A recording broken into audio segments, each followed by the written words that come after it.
We're rolling. Okay. What do you want to talk about? Here we are with Matthew John Neville Morton. Thanks. Better than Matthew Snowboard Becca. AKA Bear Trap, AKA Shrink. Uh-huh. How'd you get Shrink? First week actually, I decided I wanted I didn't want to get lumped with a shitty name, and so as soon as that came up, I was like, yeah, I'm taking it. I remember I was talking to a couple of the guys I was starting with, and we were talking about something pretty deep or profound. They were asking me, they were talking about their lives, and I asked some like mock therapy questions to them, like, how does that make you feel? Like we were just doing. Right, exactly. like really basic stuff. I didn't think about that. That's okay. Like really basic stuff, and they were like, oh, you're like a real psychologist or something, like a shrink. I was like, okay, I'll take that name. I liked it. Single syllable. Mm-hmm. Fun. What was the worst name you heard?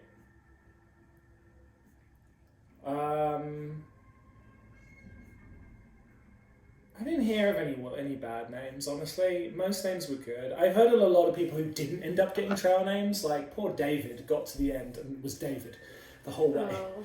But he was like, it was biblical though. it was his fault because he didn't want a trail name for the first 6 months, and he kind of resisted it. He wanted to stay David, and then after everyone convinced him, it was kind of too late. Like that whole thing was gone. Uh-huh. So he was David, which is funny because you talk about the group and you talk about, oh yeah, hot pants, waffles, Jim Jam, David, Goldilocks, and everyone stops you mid sentence like, whoa, who's this David guy? It's kind of weird.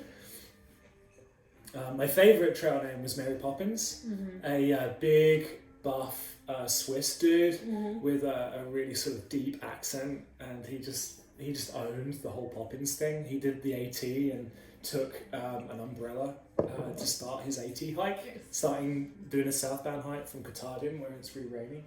Uh-huh. And he was Mary Poppins. So. Did you see many people hiking with umbrellas? Nah, not really. It wasn't really a thing. I think it's more of a thing if you go northbound, because then you have to hit the desert in the 110 degree plus heat. Yeah. The northbound desert experience is brutal, like really extreme, and that's when you need the umbrella. But you would still be starting in like end of March. It's already that hot. You're probably going to be starting the first or second weeks of April. That's the best time for a northbound through hike. And yeah, it really is. And remember that section for a northbounder probably takes about 6 weeks, because you're just starting, and it's 700 miles, the desert section. So 6 weeks on from the start of April, you're getting into June, it's hot. That makes sense. And you're getting to the end of May, and it's hot, yeah.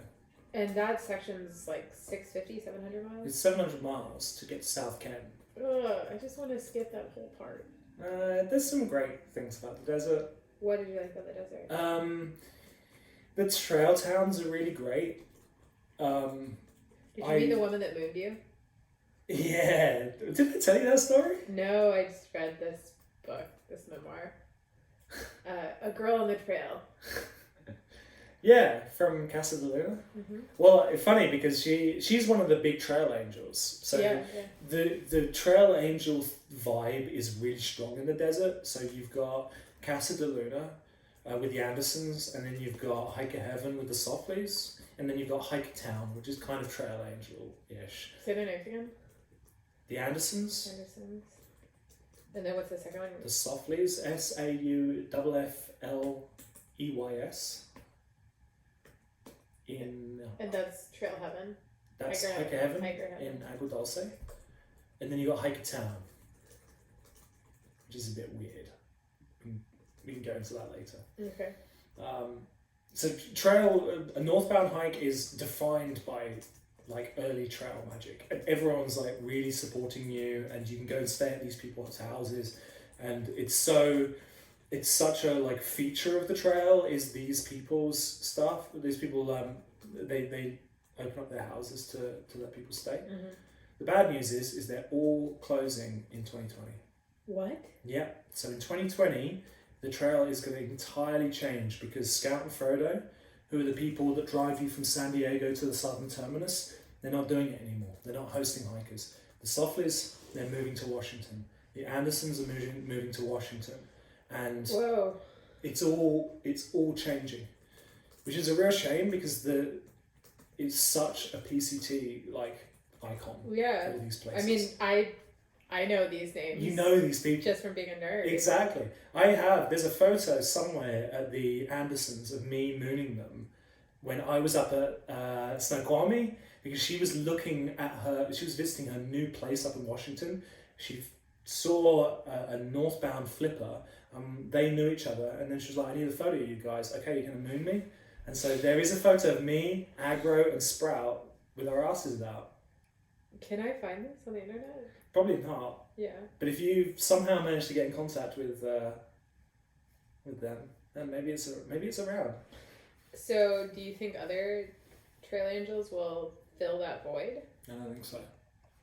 I don't think so. Unless they buy the place with the sort of intention of restarting it, I think it's going to be unlikely. Yeah.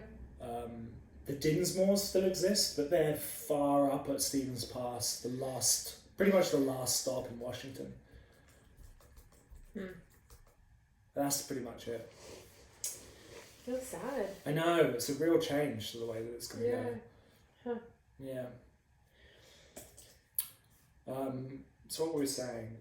So you've got an amazing trail towns, Idlewild, Big Bear, Wrightwood, and Julian.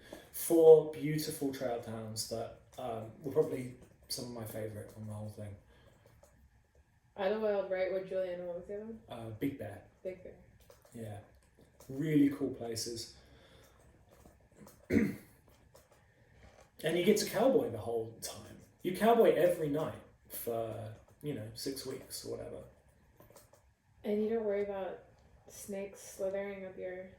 People did. So in the group that I was in, I was probably in a group of, at the end, about 8 people, which is a lot. I wasn't really happy with that, but all wonderful people. And maybe 2 slept in tents because they weren't comfortable with the insects and the snakes. But everyone else was cowboy. Yeah. And it was great.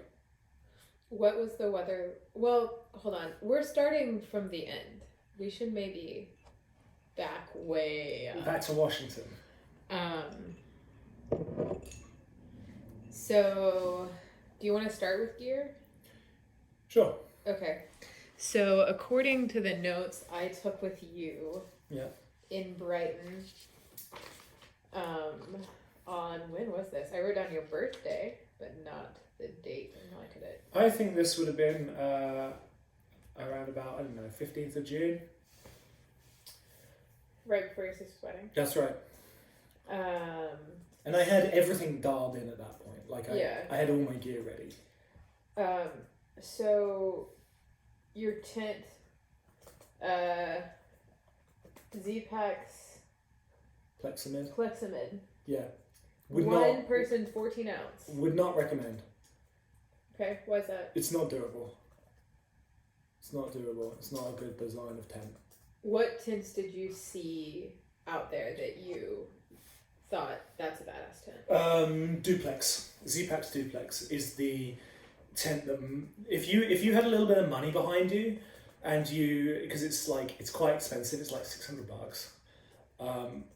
But everyone I know was happy with their duplex. I mean, everyone. And I would say that was maybe 30% of the population of the trail was carrying a duplex. Really? And that's also if you were slightly ultralight minded, because it's a Cuban fiber trekking pole tent. So not freestanding, like the one that I have. That you've seen. It doesn't have poles. Yeah. But the majority of people weren't ultralight and they didn't really care about it at the start, and so most people actually had freestanding tents. And the most popular freestanding tent, which I think most people were happy with, and it was quite cheap, was the Nemo Hornet one person. It was pretty ultralight. It was pretty cheap. It was freestanding, and I think most people were like, "Yeah, it's fine." Did you see anyone with tarp tents? Not many.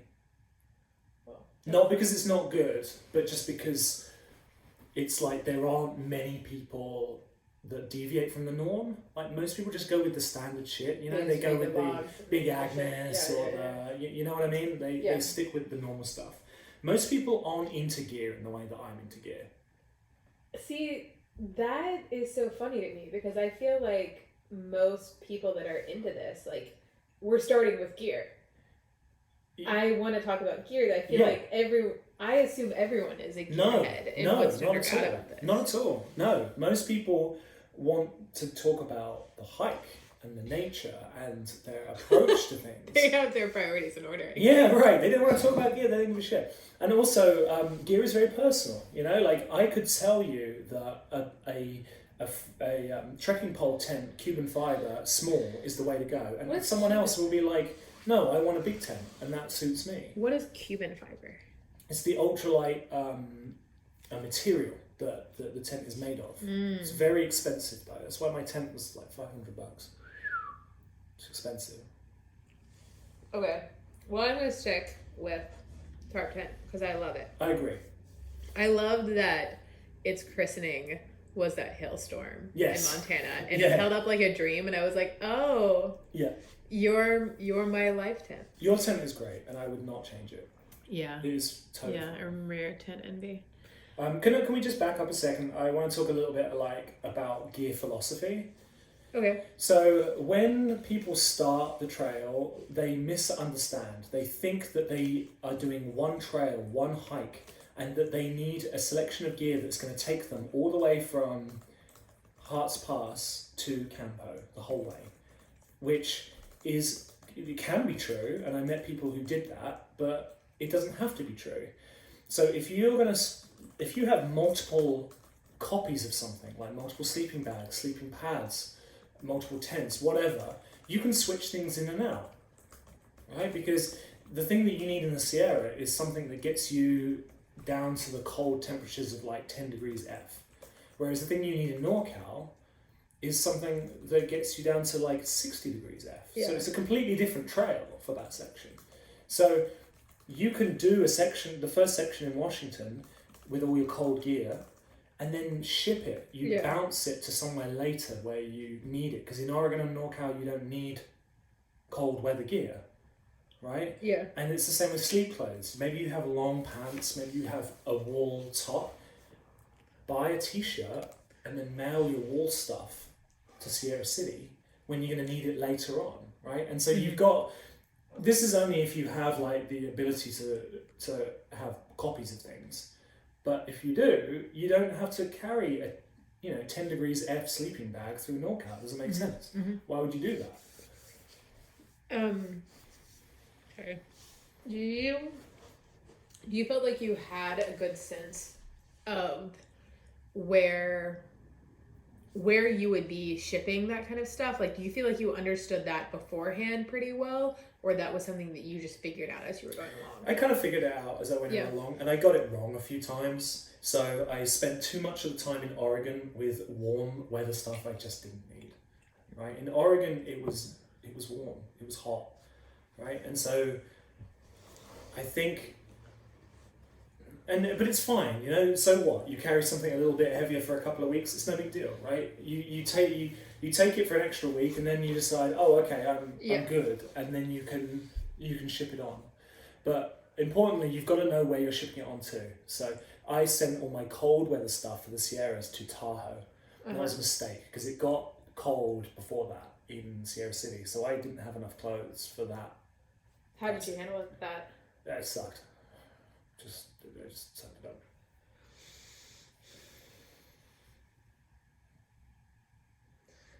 Okay.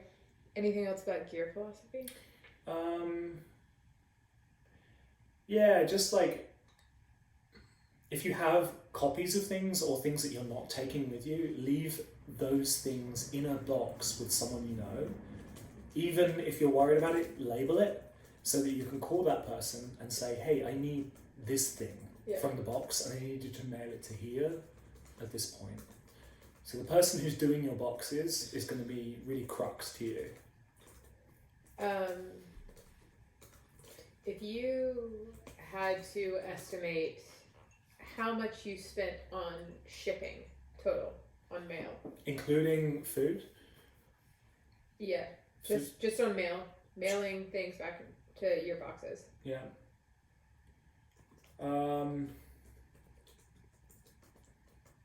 300. Okay. I'm gonna say. Okay. So everyone uses USPS flat rate. Yeah. Because for obvious reasons. Yeah. Some locations don't accept USPS. They only accept UPS or FedEx. So you need to know ahead of time which ones accept which. You can find that info online. It's fine. But most often I'd be sending a large flat rate box, which is $20. Yeah. And that's a large flat rate box is going to carry. It's going to be your food for 5 days. And this is when you're bouncing food ahead. This is when I'm sending food to myself. Yeah.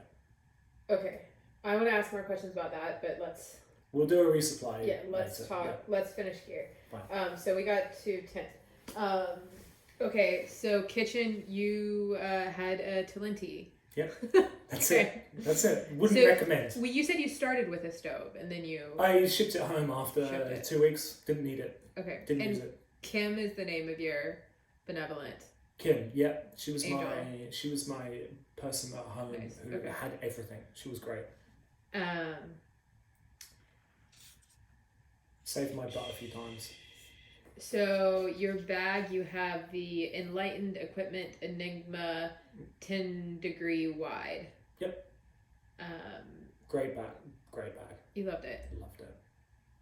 If I was going to do it again, maybe I would get the over stuff, but yeah, it was great. And maybe I didn't need the wide.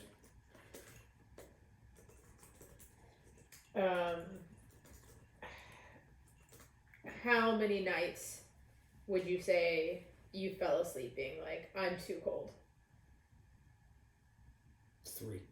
Okay. Out of 130. There was some nights where I would wake up, not, you know that sort of feeling where you're just a little bit on the edge of cold and you're like, oh, I wish I was just a little bit warmer, maybe at like 4 a.m.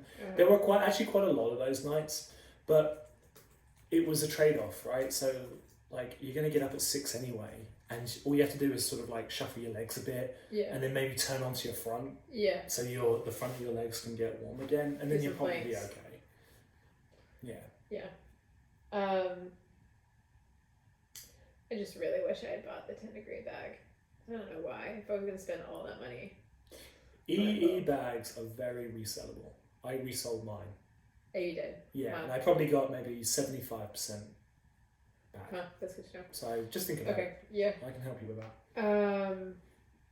Your pack, Gossamer Gear, 36 liters. 36. My brother. Oh yeah, did it. Smallest pack on trail. No one has a smaller pack than me. I feel like normally men are saying the opposite. It's what you do with it that matters. So you still love it? Yeah. I wouldn't necessarily do that again. But 36 litres.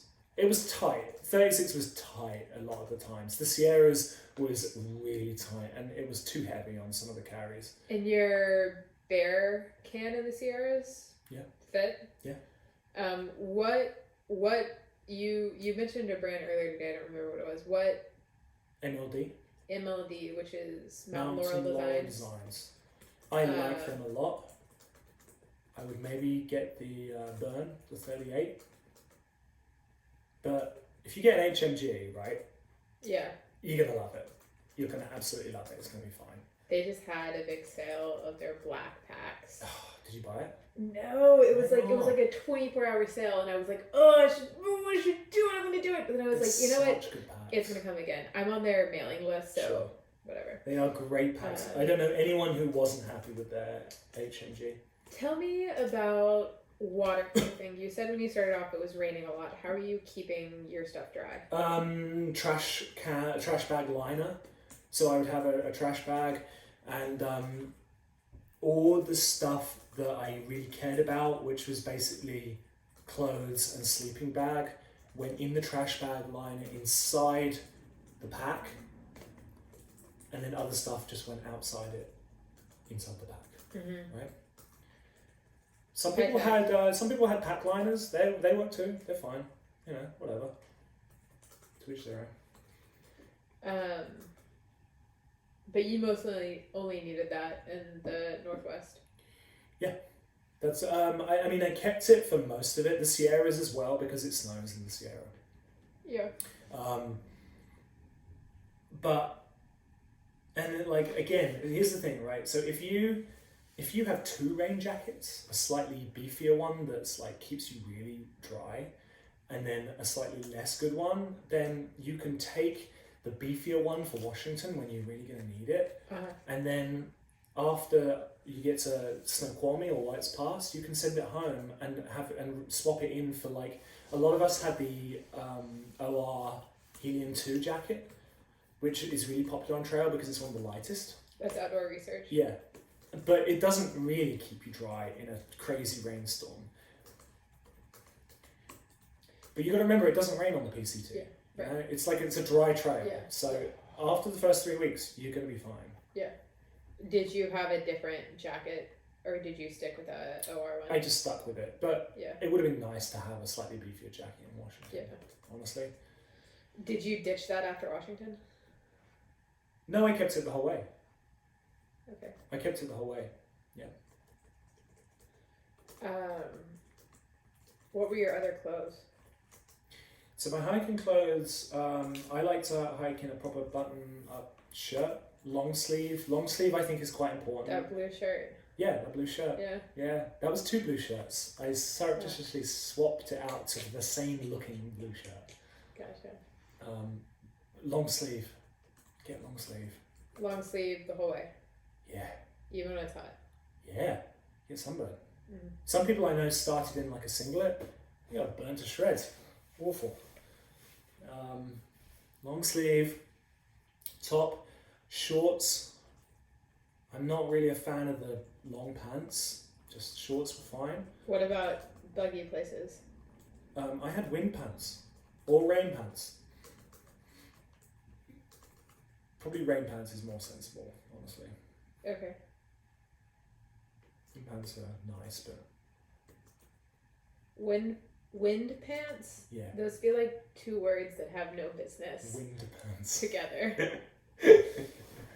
They're basically very light, not really waterproof pants. They weigh like 3 ounces. Very cool, actually. Okay. And they were actually one of my favourite pieces of gear. Mm-hmm. I wore them when I was cold. I wore them when it was windy, when I was getting up. Really great, bug proof. You can get really cheap ones on Amazon. They're called the Amazon Dance Pants, and they're a little life hack. They're only $30. Amazon dance pants? Yeah. Dance pants. Problem is they don't have a zip up the side, so you have to take your shoes off when you put them on and off. That's the downside. Okay. Did you stick with Brooks Trail Runners? Yeah, Brooks the whole way. Brooks is not the most popular. Ultras are the most popular. ALTRAS. Ultra. Everyone uses Ultras, it seems. I was doing the minority for choosing Brooks. Mm-hmm. So, your mileage may vary.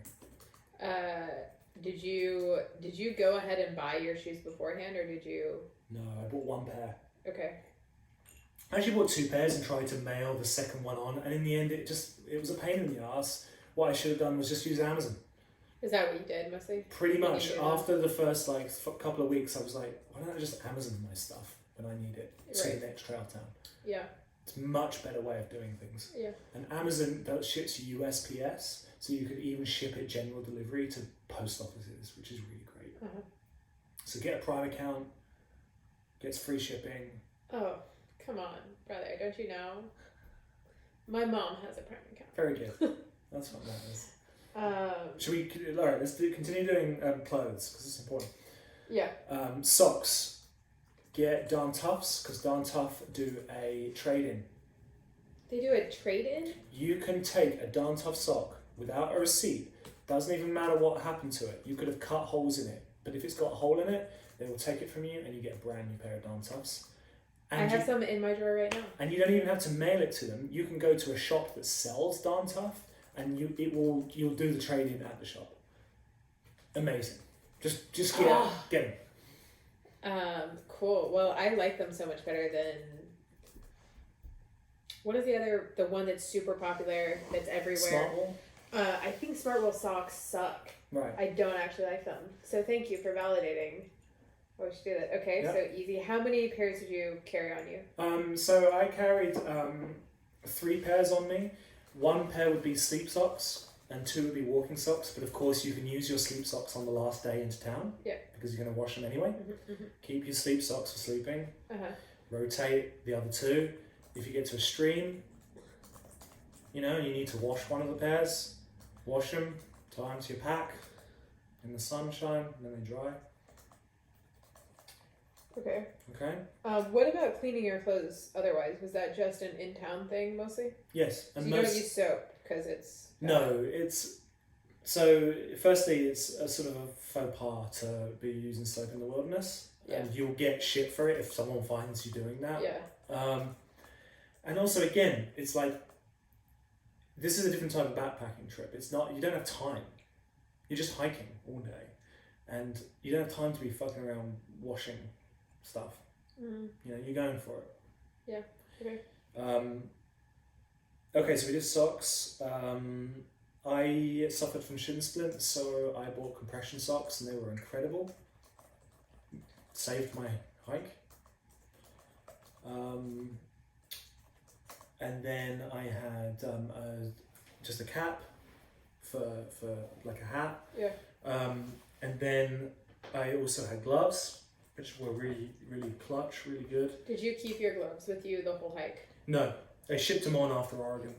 I didn't need them for Oregon or NorCal or the desert. The desert, no way I needed them then. A puffy. Some people took puffy and fleece because they got cold, and I respect that. And maybe start off with a puffy and fleece and see how you go. But I just needed a puffy. Because we don't have bags, we have quilts. A hat, like a beanie or a knit hat. A buff. Buffs are great. There's a lot of buffs. Around your neck, for example, or like over the head or whatever. And then sleep clothes. So my sleep clothes for the cold sections, which I'm going to say are Washington and the Sierra, was a wool mid-weight, slightly zip up top smart wool, but it doesn't matter what your sleep clothes are, like whatever you want. And then I had a Patagonia Capeline mid-weight long pants. And that's all. Did you sleep in your puffy? And I did when it got cold. Yeah, I did. But most of the time I didn't need to. Only the Sierras I really needed that puffy kind of sleep. Do you sleep in your hat? Oh yeah. That's important because you don't have a hood on the thing, on the back.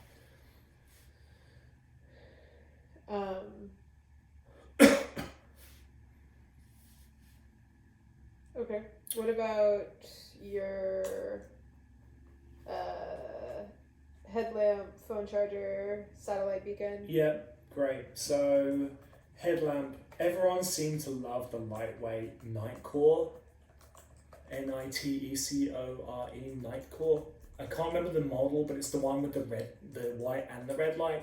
It's super cheap and it's really light, and everyone loved it. And it's rechargeable, so cool. No brainer. Yeah. Get that one. Battery. I like listening to music when I go, and maps are clutch. So I got a 10,000 milliamp hours, and I was completely happy with it.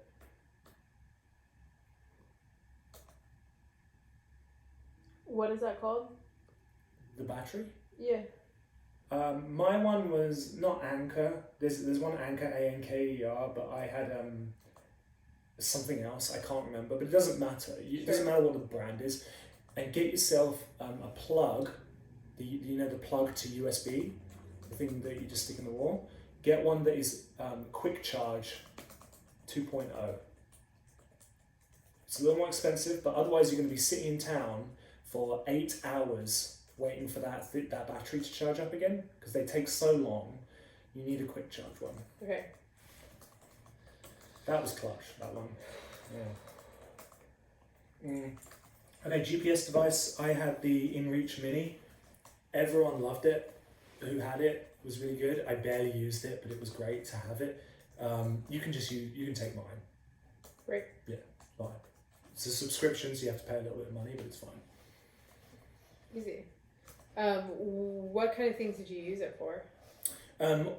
Almost nothing, honestly, just to make sure my mum was happy that I was out there, because I think she knew that's why everyone keeps it. Yeah, exactly. Like it made her happy, and that's what I used it for. Cute. I texted Kim to get me my wind pants, to buy them for me, because like the mosquitoes were crazy. Yeah. And I asked her to swap out back for my warm pad when we got to the Sierras, because I was too cold.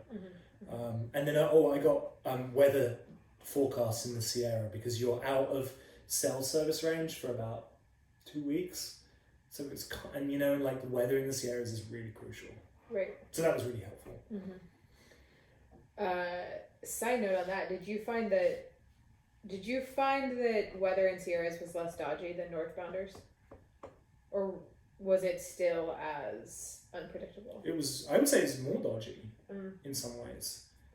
I felt like for northbounders, the problem is the snow that has already fallen.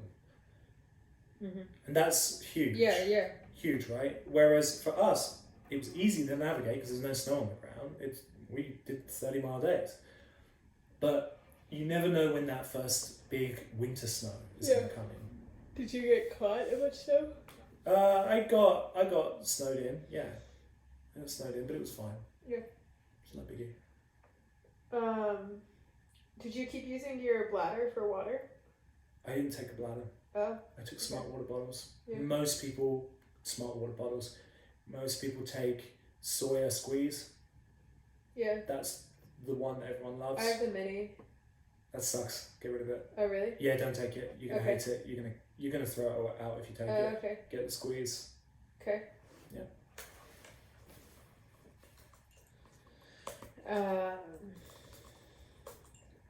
I want to go down a whole rabbit hole for water. A knife I took, which was very useful. A sewing kit was useful for me because my bag didn't hold up, and I'm glad I knew how to use it. I took, the big thing to take for your feet is Leuko tape, Leuko tape. Get it in the pharmacy. It's the stickiest tape you can buy, and immediately, if you feel any kind of hot spot, tape it up. Or if you know you're prone to blisters somewhere, tape it up. At what point do you tape blisters?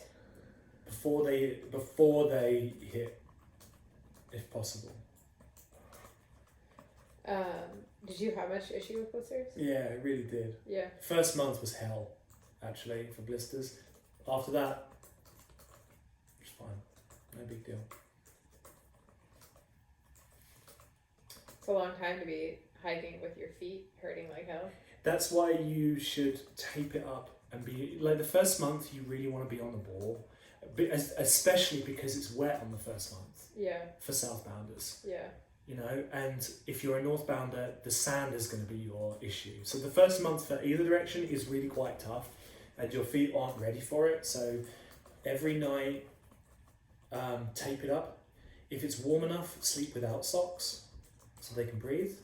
Every time you sit down, take your shoes and socks off, give them a rest.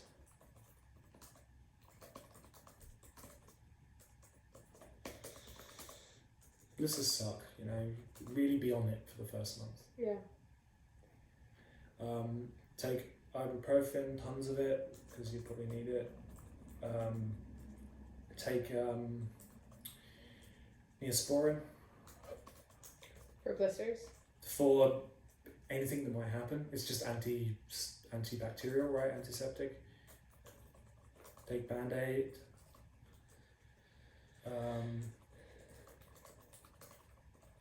Did you see anyone get any Injuries worth noting? Nails broke her ankle Hmm. in Washington. How? She had ankle injuries in general, but I can't really remember. I think it was a snow section, and she was sort of like tiptoeing over the snow, and then she like slipped and broke her ankle. Like, finished her? No, she finished. Oh no shit! With a broken ankle. Yeah, I know. That's why Fuck. That's why she's called Nails. That's badass and terrible. Hard That's as. crazy. Hard as nails. Wow. She was a badass lady. No kidding. Yeah, she had it together. Tons of giardia problems. You don't want giardia. That's just from people not filtering their water? Yeah. Had giardia once. Never again. Sucks. It's really bad. Gandalf got giardia and was knocked off the trail for 6 weeks. Oof. Couldn't complete her hike, so she skipped a whole bunch of it. Sucks. Shit. Yeah. Filter your water. Filter your Always water. filter it. I didn't filter my water in the Sierra because like it's the Sierra. You're Yeah. not gonna need to, but filter your water. Yeah. Okay. What else? What else is really useful? Knife. I said knife, right? Mm-hmm. What kind of stuff were you using the knife for? Food. Yeah. Not much. Cutting food. Cutting off mountain lions. That's it. I think that's all I had. For mine, bandana. The universal, the universal thing for everything you need. You can use it. When I cut my leg open early on in Washington, fording a stream, and it was bleeding everywhere, I could just bandana it up, and it was fine. I remember when Heather dropped her class. So bad. Oh, I still have a video of that. I know. We need to watch that after this and just remind ourselves. Oh man. Okay. So, Women usually like to carry a separate bandana as a pee rag. Oh right, yeah. Most women have that. Which Yeah, is why you never pick up a myself how to- bandana if you don't know what's going on. Good tip. And toilet paper, I assume, and your little trowel. Yep. What was the worst area to shit in? I don't know. What do you mean? I feel like that is a real concern. Like I said, I keep going back to toiletries and personal hygiene. Okay. How do you figure out where to poo? Walk off the trail where there's some dense woods. Yeah. Find a tree. Yeah. Nice little tree. Hide behind. The worst parts are when you're on a ridge. Because there's no fucking trees around and you can't go. That happens to me trail running in Durham. I'm like, there's not actually, no, oh my god. Let me tell you what someone told me. You're not a thru hiker until you shit your pants. Oh, yeah? And I know many thru hikers. Many. Yeah? Yeah. That because they couldn't find Couldn't find it. Or they were in their sleeping bag and they just couldn't get it out in time, couldn't get it done. I know. the Giardia thing, probably. I know probably 6 or 7 people who openly told me about shitting their pants. Do you want to openly tell the camera right now? Never did it. Never did it. I'm not a thru hiker. Yeah. Yeah. Obviously not. I got there in time every time. But people do it and it's no big deal. It's okay. Yeah. Yeah. So there are times when you can't. It's a real issue, but otherwise it's fine. Desert's nice because these are the big holes in the sand. Okay, so tell me about navigation. Yes. And what apps you use in general. Garthook. So that's for your iPhone. Yes, or Android.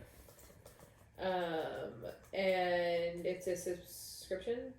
It's something like $40 for the entire PCT map pack for all sections. And tell me something about it. What do you like about it? It is everyone has it, so don't even think about any alternatives. That's what you have is Garthook. It is a map. It is the route, so you see where the route goes. It is all the different waypoints. Here's where all the streams are, all the water sources, all the tent sites, all the peaks, side trails, roads, towns, what's in those towns, and then, which is the really amazing thing, is user comments. right? So you can comment on things on Go. So people have done. So you're like, oh, there's a water source, and you scroll through and it says, oh, there's no water here, it's dried up, from someone a week ago who tells you that. Or yes, plenty of water, good stuff. Yeah. So the comments are really great. It is what you need. Okay. Nothing else. Navigation, was that mostly, it was like, there's only one way to go, I'm going south. Yeah, you weren't needing to consult it too much. No. It feels like that's mostly northbounders in the Sierras when it's covered in snow. Yeah, when it's covered in snow is a real issue because there's no trail. Yeah. And there was like a few sections, going south that we had real trouble with. Mission Creek is notorious for you getting lost, but it's fine otherwise. You don't really need to worry about it. You don't need paper maps.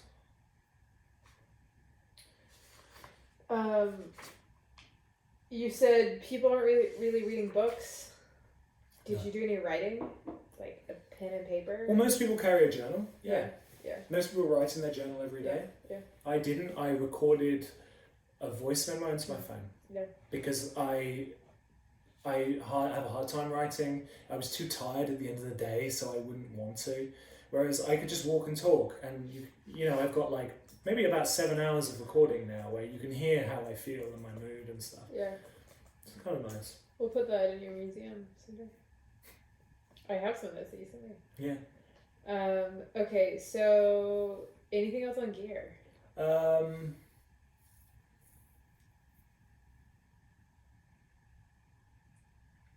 don't think so. Oh, bug head net, obviously. Oh my god, yeah, bug head net. You need that. Also, words that feel like they shouldn't go together. But head net. Head net for the bugs. You're really going to need those. That's it. That's it for gear. Okay. Yeah. So, you want to talk about food? Sure.